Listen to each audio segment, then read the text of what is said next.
len ty mi môžeš pomôcť. Čo sa stalo, Anielinka? Vieš, ako veľmi túžim po šteniatku a Sveťo mi ho nechce dovoliť. Vieš, čo mi povedal dnes?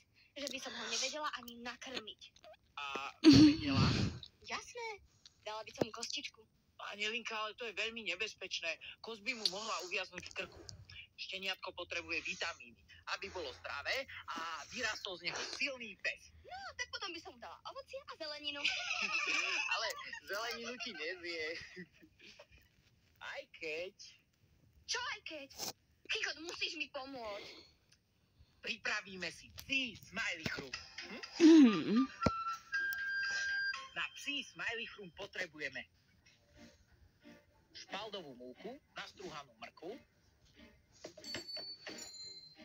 a bravčovú masť. A myslíš si, že toto ten psík zje? Vydrž. Najskôr si pripravíme cesto.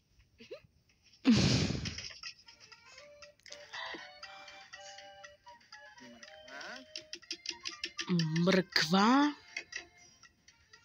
Masť. Masť. Múku. Múku.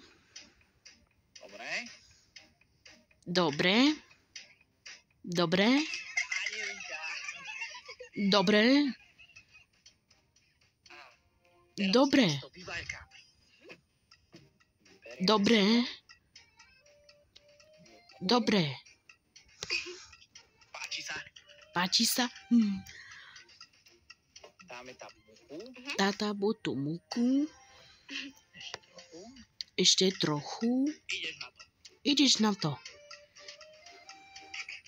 Tak. Tada! Cesta pomocou formičiek povykrajujeme sušenky.